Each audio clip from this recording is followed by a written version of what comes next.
Hi everyone, it's Saturday, the best day of the week, and this is Jim from Just Push Play, Ottawa's video game web show, and today I'm here at the comic book shop on Bank Street with... My name's Andrea Bruce. Sometimes I go by Andy, though. Cool. So what event are we covering today here at the comic book shop?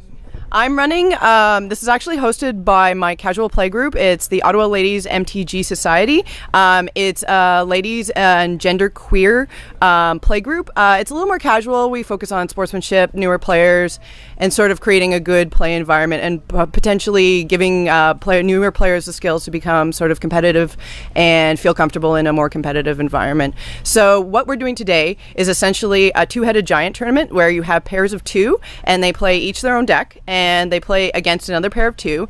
And the rules that we sort of have on teams right now is that one of your members has to be somewhere on the gender spectrum other than identifying as a male. Right. They can be gender queer, however.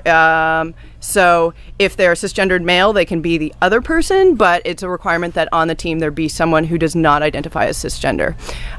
So we have about 6 teams that came out today, so that's about 12 players. It's a pretty good turnout, considering two-headed giant's not super popular, and I'm also playing standard, which is a restriction that not a lot of people, especially casual players, are too fond of because it means that you can only have cards from the most recent sets. So anyway, and we have some excellent Rice Krispie squares for everybody to enjoy.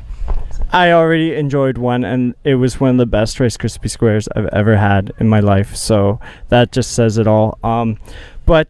No, you have to start somewhere for sure. And what about future events, or are you planning like any offshoots of maybe this event? You know, any sort of get-togethers, or I'll let you explain that for sure.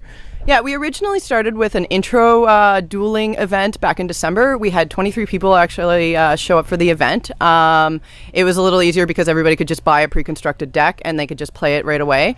So it was a bigger turnout for that. You didn't have to bring your own deck, really, you just purchased one.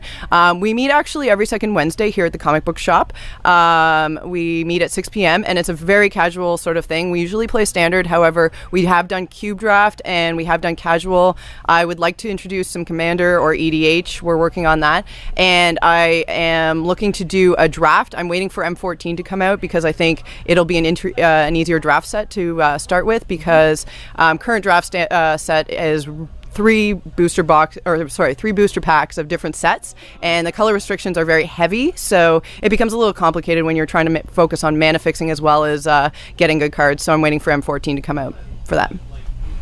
Okay, and definitely since we are at the comic book shop, if you in the future, as possible suggestion, you can even have board games, or people can come out and learn new games. This could be like a step for something bigger in the future, for sure. So any plans for that, or anything like that in the future? Well, we focus mostly on Magic. We do actually play on the night that there is board games here, so we get a lot of people that come out and sort of go, hey, what are you guys doing? We do have ally nights. We have some nights that sort of like this is an ally event. We do have events where we do encourage other people to come check us out. If you want more information, we do have a Facebook group that has about 60-something members. It's Ottawa Ladies MTG Society, Ladies apostrophe MTG Society, we go by OLMS, so I'm not sure what the URL is specifically, but if you search Ottawa Ladies MTG Society, I'm sure you're able to find us. There's not a lot of us out there. We're actually associated with a movement down in, I think it's Seattle, and I'm sure, sorry, Tifa, if I mess that up. There's actually an employee of Wizards of the Coast who makes the card game. They host Ladies...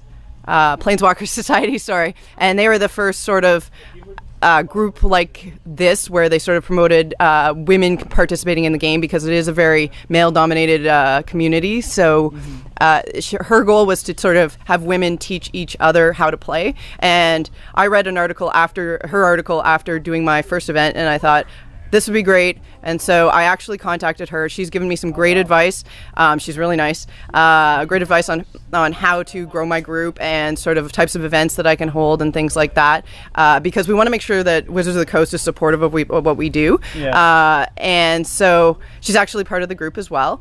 And so we have we're an official chapter up in Canada. There's one out in Vancouver that's called Planeswalkers for Diversity. So there's a big movement to try and diversify and make it a little more friendly for all types of groups, not just sort of like and sort of change the view of what Magic is and who plays it. So that's more of our goal instead of focusing on other gamings, because I know that there's a lack of women in those areas as well. I've seen on, for example, there's the Meeples. I'm pretty sure you know. They seem to be really encouraging of female participants. So it's really awesome to see a bunch of different movements. As I said, like, we're not really a board game. We're considered a collectible card game. Yeah. So it's a little different, although they're playing a lot of Netrunner, so maybe we'll steal some of their players later. Yeah. Well, it's definitely a possibility. Yeah, the Meeples Republic, I've heard about them as well. I know that you're really busy today, and I really appreciate you taking the time out. But any last words, either for board game communities in Ottawa, or just for Ottawa in general, or, gamers in general in Ottawa? Or just say hi to your friends. Yeah, I do have some advice, and this was sort of given to me by Tifa. She wrote it in her article on Daily MTG about starting play groups, is people aren't going to be happy necessarily, or just hate on you for what you're doing, no matter what it is, no matter what your goal is. Even if you're just like, let's have fun and play board games, someone's going to be like, oh, why are they doing that? Oh, they think they're so cool. Don't listen to them. Yeah. Honestly, like, this has been more rewarding for me than anything else. I run another casual play group, and it has also gone beyond my expectations. So, don't listen to the naysayers. Do what you think is right, and have fun doing it. And it itself is the biggest reward you'll ever have. All right. Well, that's okay. That happens way too much for me too with my webcam. Well, thank you very much for your time, Andy. And for sure, this Jim from Just Push Play. Keep on gaming, guys. Thank you.